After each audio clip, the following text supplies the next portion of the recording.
بسلم. ها انجاز قطر، جربون لايف، تجربون؟ يلا خلينا نجرب. ولا بس بنجرب ليش ما. I see you. Okay. شنو Oh صار؟ wow. أخيرا I know. يوم الناس But راحوا خلاص الحين يدرون إن الناس إحنا راحوا. Yeah. What happened? I don't know, bro. I don't know. This is weird. This is weird. Very. But I hope people will get the notification to come back on. I'm sure they will, inshallah. More people are joining us now. I don't know. There's something wrong. بس احنا جربنا earlier. We tried earlier on from the same Instagram account, صح? But we didn't try without VPN. From your from your personal account, we didn't try VPN. Yes. Okay. Yes. I don't know. Maybe it's because the Cooking Academy account has multiple users. Would that be a thing? No, Instagram account has multiple users. Yeah. Yeah. But then my personal one only has mine. So. Yeah. Do you wanna do this now? Do you wanna do the talk now, or do you want us to?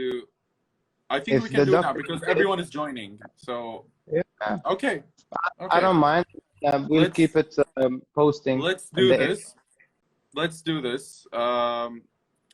But please, after we're done, I always promise everyone that if you can save the video, because once you're done, it gives you an option to save the video.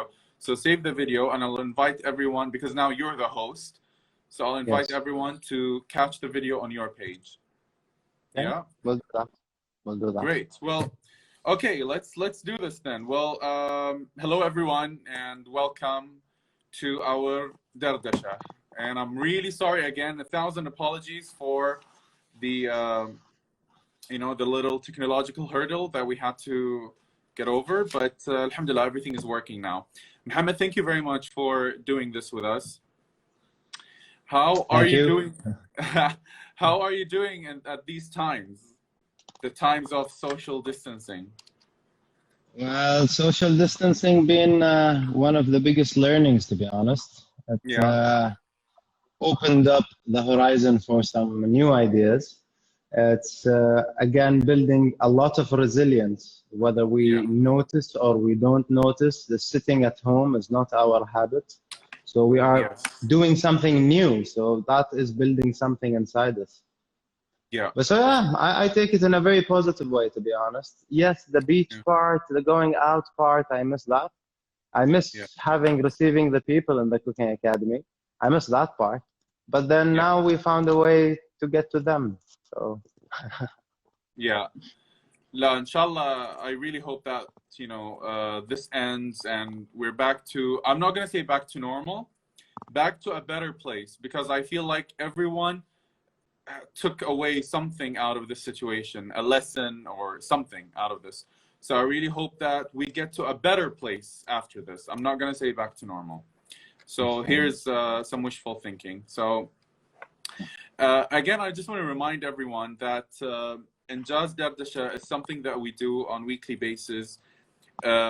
This is kind of what we call a career series. So what we do is that we target different sectors and industries in Qatar, and we try to interview a lot of pioneers that have amazing journey and have amazing story to share with us and inspire us all.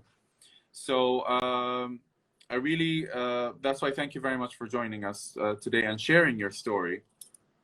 So before we start, if you can introduce yourself to everyone, who you are, what you do, if you can just give us a little bit about your background, especially when it comes to education, first job, for example.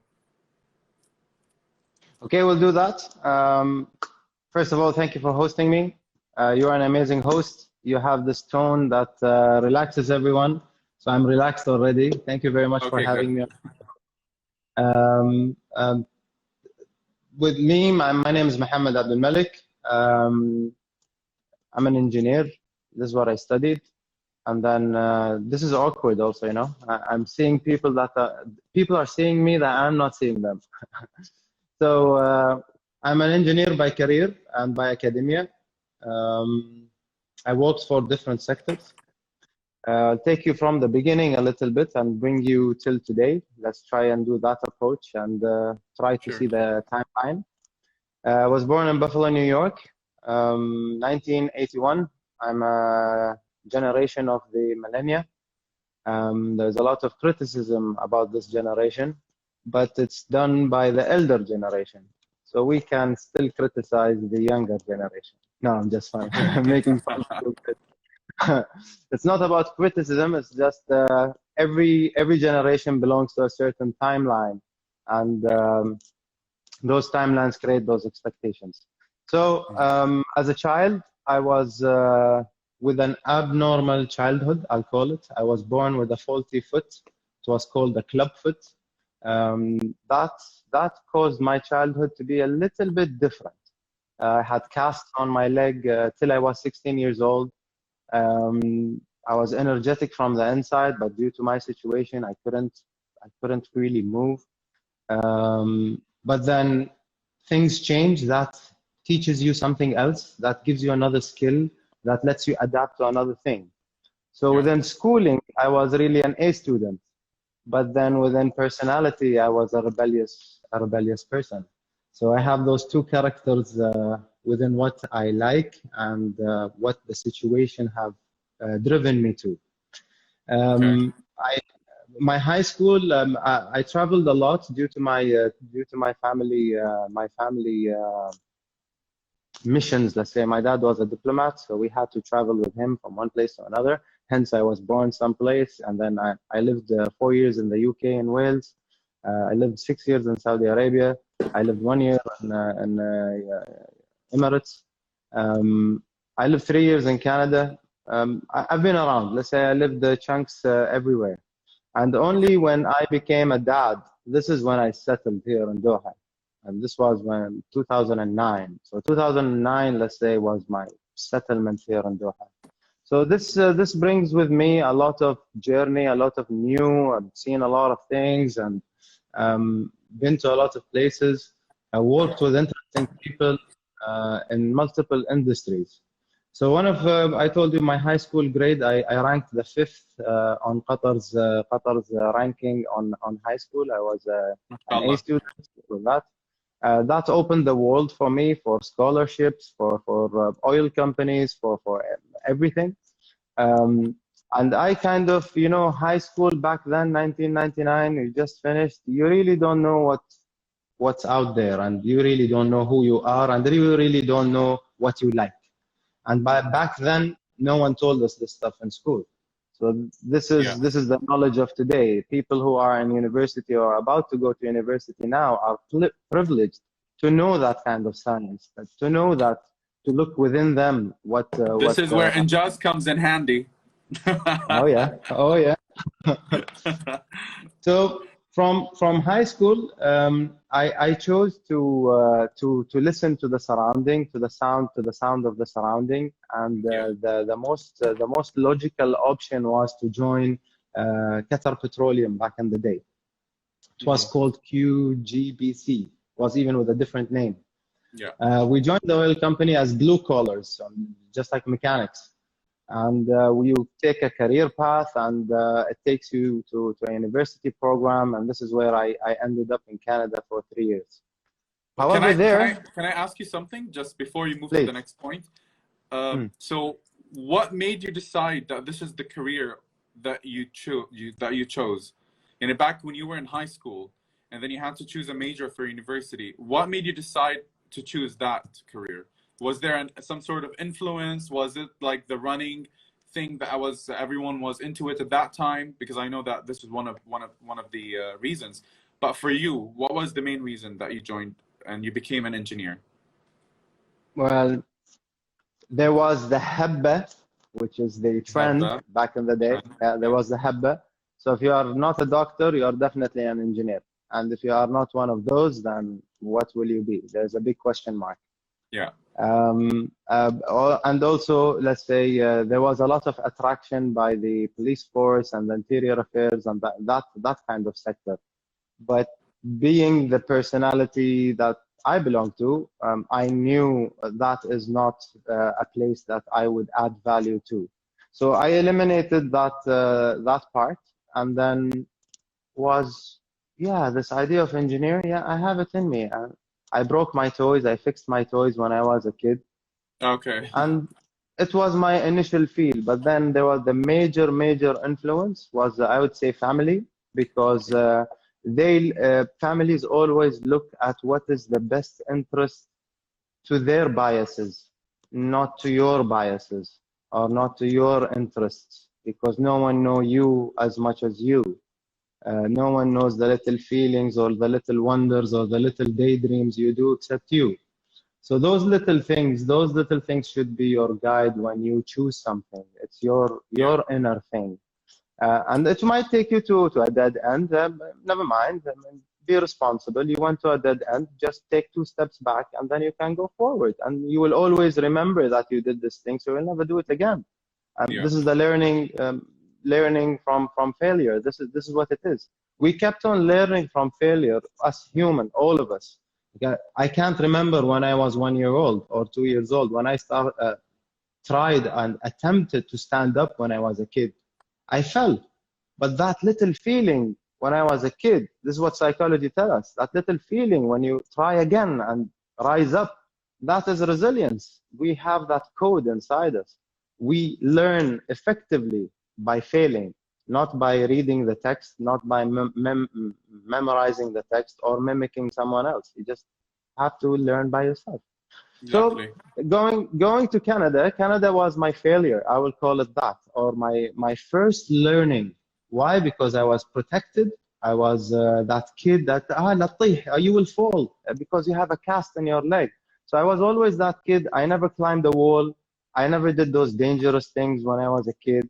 I don't have any bruises in my head or my hand. I never fell. I only have the bruises of the surgeries and the marks of that. So I was that kind of kid. Mind you, not doing those things stay inside you. So later on, I will show you how those things are exploding now, because I have the confidence. I have many things. We'll talk about it as we go forward. Sure. So Canada, 3 years. I found it extremely difficult to bear the weather. Is number one. Being alone, so that means you need to do your own accounting, your own washing, your own feeding, your own studying, and your own everything. I was the 5th on Doha. 93% was my score in high school, and I couldn't pass my TOEFL. And that was very disappointing for me the first year. The second year, I entered the first year of university. I only passed one module, and then I said no. This stuff is not for me. That's not for me. And I quit. Yeah. After 3 years of trying, I quit. I learned how to make friends. I learned about different cities. I've been to maybe 20 countries by then. It allowed me to see different things and learn different things. I came back. I went to Qatar University. It's still under the same scholarship. Qatar University was a different game. It's a different culture, a different mindset, a different everything, different system. So my first question was in university, where's student union? They told me there's no such a thing. This was back in 2003. There's no such a thing. I said, no student union? I said, no, there is something called Nashat Tullabi. This is where you go play ping pong. So, and I came from a place where we participated in student affairs, where we participated in different things within those student unions, the Arab Student Association, the Khaliji Students Association. We are part of that. You know, this is part of the student journey. All of this stuff came in new here with the Qatar Foundation, with the modern universities, and even Qatar University right now has one of the most fantastic student unions that anyone can ask for. So the development and the evolution over there is immense. It's fantastic. I was surprised when I went to Qatar University last year. I was surprised, and not because of facilities only. It's because of the culture of the place. It's just definitely a very student inviting place. It has evolved, and the system there has evolved. And also don't forget that a lot of things have been initiated by the students themselves as well. So Right. the mindsets of the students have changed and evolved as well. So before, the minority were the people who actually took initiative to, you know, initiate such things. But now the majority are people who are very active, and it's something very hopeful and something very bright, honestly. So considering this start that you had, considering, you know, your educational background, the work that you started in, and now that we understand your mindset back then, why you chose that career, why did you start with that? But around that time, there were other influences as well in the family, and Yes, other kind absolutely. of skills and other kind of hobbies. Can you tell us more about that? So let's say the kitchen has always been my playground. I told you I was the child that couldn't go outside, so it was my playground. And mom was best friend, still best friend. So I did my sambusa rolling when I was maybe 6 years old. That was the first thing I ever did. That comes in handy, okay? That comes really handy. Especially with the cheese ones, it's amazing. So within that, I was close to my mom's journey. I was more of the handling part. My mom is a chef. Her name is Aisha Tanimi. She's Your mom Qatar's is chef. a celebrity. Let's say Yeah, she's a celebrity. Your mom is a celebrity. Your mom is very famous. Yes, and to be honest, she did something. What I call it, very unique, because she brought in new, and this is what I learned from her. She didn't continue what culture have inherited to generation after generation, where women must not come out in public, and maybe the school is the only place of comfort where they can do work, because she belongs to that generation also, which was very common back then. So for her to come out on TV took a lot of guts from her, to kind of say, to speak out. But I really like to do it, because she only came out on TV after completing the edition of 4 books. So she came out with 4 books and with a lot of demonstrations that she had done. But TV was the thing that took her from one stage to another stage, or from one level to another level. She was a continuous learner. I would see her every day sitting, buying books with different languages, and she wouldn't know Italian, but she would buy the book, and she would try as much as she can to translate what is the ingredients. So I saw this in her in a very, very early age. Those 2 qualities of speaking up and continuous learning. So those 2 things, I think I have with me in all of my conduct. I feel if I have a responsibility, or I'm obligated by or accountable in any way, I have a responsibility to say my opinion to fit the purpose, to add value to that thing, not to do anything else. So I will just tell you another thing about, since studying had a failure, but then it had a rocket boom. One time, professor told us that he's skipping the 7 a.m. lecture. He told us this at 7:15. And you know what does 7 a.m. means for a student? It's just too early. So it means only one thing to me. It means waking up at 5. Yes, waking up at 5, and then driving all the way and being there on time, and then the technical assistant comes and says, actually, I lie. It doesn't mean that. For me, it means I'm sick that day. Okay. So I came out of university and I saw someone in a uniform. That uniform mesmerized my eyes. I didn't know what this uniform is. It was a white shirt with some stripes. It's not police. It's not something like that, and it's not security. It's something unique. And then I see there's a sticker behind the car that said كلية قطر لعلوم الطيران, Qatar Aeronautical College. I said, we have an aeronautical college? And I drive behind the car. There was no such thing as Google Maps or any of that. And I get to the university or to the college. There was a girl called Sarah. She told me, are you here for the placement test? I told her, placement test? She said, yes, it's over there. And I actually go do the placement test, and I rank the first on all of the score, the admission on that day. I continue my education in aircraft maintenance, and I graduated as the first of my batch. I found that passion. I was touching those aircrafts every day. I was signing the aircraft. I was always telling myself, this job is the most beautiful job. Until today, I might say, this job was the most beautiful job I ever had, because the level of responsibility in it was up the roof. If a surgeon loses his focus one time, might kill one on a bed. But if an aircraft maintenance engineer does something wrong and signs that plane, you know what happens. So that's why that job gave me a lot of skill. It was a technical skill, hands-on skill. We did long shifts, long hours. It's a prestigious company. There is no mistakes. Quality always has to be maintained. So we learned quite a lot in Qatar Airways. We learned a lot in Qatar Airways.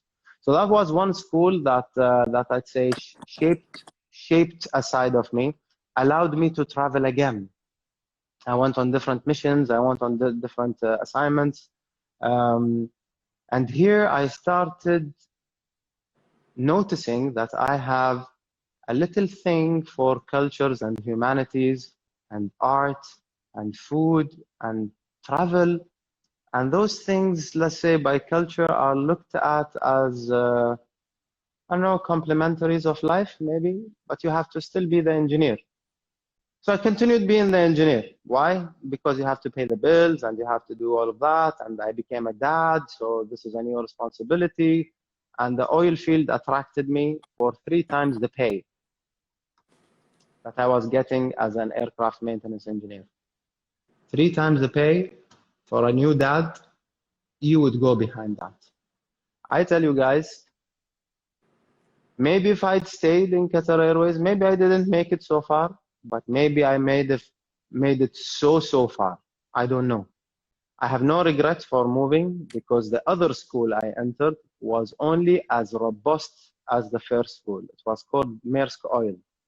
And I entered that, was the largest operator or producer here in Qatar, 300,000 barrels a day. This is what's making all of the wealth. This is generating all of the wealth. It's 1/3 of what the country is producing of oil. And I was assigned a job to be a well site engineer. It was a very small job in the drilling team. But that well site engineer will let you see what's happening all the way down the well and all the way up the hierarchy. It was my entry to the corporate world. Okay, and that was after Qatar Airways. So I can see that you've been around in different jobs and different companies, different corporate lives, and you've built up that experience from the get-go. So while you were actually experiencing all of that, I know that you've mentioned that you've had also other skills that you wanted to explore and other hobbies that you wanted to explore as well, aside from your corporate life. And I know that a lot of people now are asking about the Cooking Academy. So I want to start now talking about that amazing new chapter that you've had as well. But before we talk about the Cooking Academy, because I'm getting actually questions as we speak about it. Before we start about the Cooking Academy, I want to talk about food and the influence of food and food making that was in your life. You touched base on your mother being a very major influence for that, but then you had your own sense of food making and what food is to you. So can you tell us a bit more about your experience when it comes to that? And then we can talk about how it actually led to this amazing thing that you created yourself, which is the Cooking Academy. Okay, the influence was definitely there. We talked about my mom, that she was the influence. I've seen her doing things I never would thought that this is the conduct of this thing. For example, the Arabic sheep. When we slaughter and bring to cook, she actually uses a toothbrush and she cleans the teeth of the sheep. So it's stuff that I know no restaurant do. It's little details of a mother. This is how she takes care of things, of how she feeds her family. So that little thing is extremely important, because that made me understand the quality of food and how to assure quality of food. And the background of being an engineer, going through quality assurance, going through all of that, gave me all of the tools that when I take the tools and bring them to the food sector, I can be a Schumacher. You know, I can drive really fast. I can do different things because it's skills I acquired from one place, and I am adapting them to a new know-how. And a lot of people in the restauranting business are using the conventional way of doing restauranting. But then with us, the team, the people we attract, our code of conduct, our culture, our values of the organization, all of that make us unique. I am not behind 10 riyals for a sandwich. I know a lot of people might be behind that. I'm not behind selling a burger. I'm not behind creating a trend. No, all of those things will end. I want to assure that we have a chapter on the food evolution. This is what I want to achieve. I want Cooking Academy to create a culture of cooking excellence, which is that mother that takes care of the kids, which is the knowledge that's there. There is something called HACCP. It's the hazard control of food. This knowledge, to me personally, I think anyone wants to call himself a foodie, a cookie, a cook, a chef, whatever modern name they want to call their names, wearing all of the fancy things they are wearing, trying to put the chef jackets, influence that they are chefs, to calm down a bit. Go take the know-how first. Yeah, because the marketing part will fade out. One project, you might be successful. 2 projects, you might be successful. But then, if you are not consistent with that, you disappear. This is how fast this world is. And when we talk about food, food is the most photographed item on digital and social media. So whoever tells me why food, because everyone like it, everyone tap it, everyone order it, everyone ask for it. It's our basic need. And we evolved our taste. If you bring the same food exists today, 2020, and you bring it into 1999 and introduce it back then, no one will eat it. They will say, this is sick. What are you talking about? And if you tell someone that there's a burger that's worth more than 10 riyals back in that day, he tell you, come on, bro, are you kidding me? So this is what I'm saying. It's an evolution of things. So that's why in the Cooking Academy, it's not about me, the cook. I'm not a cook. I'm a business developer. I like cooking. So this is my hobby on the side. But what I'm good at, it's to promote my business develop, network with the people, bring the cooks and the foodies together. This is what I'm good at. I'm a harmonizer by personality. This is what I do. They bring me in for negotiation. They bring me in to train the trainer. They bring me in for those kind of things. So this is where my strength is. So I said, okay, I have a wealth called Mama. الله يطول في أعمار أمهاتنا كلنا واللي يسمعنا وأبهاتنا بعد عشان ما يزعلون علينا. So having the mom as a background, having the engineer as a skills of know-how. When I get closer project to project, we did 3 major projects together with mom. She did Umrah in London. I only was her booking agent. I only was that.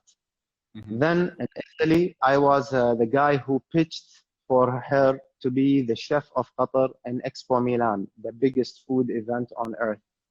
And she represented Qatar in that event. There was 3 million visitors to the Qatari booth, and I don't know how much of the 3 million tasted my mama's food. So it was a major event in her career.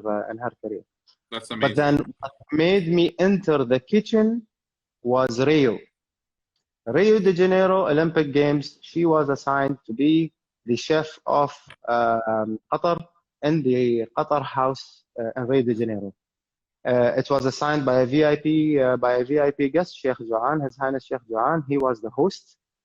He was the owner of the house, and Mom was the chef that was contracted from Qatar to be one of the joint ventures with the Chef Alex Atallah, a 3 Michelin chef in Rio de Janeiro.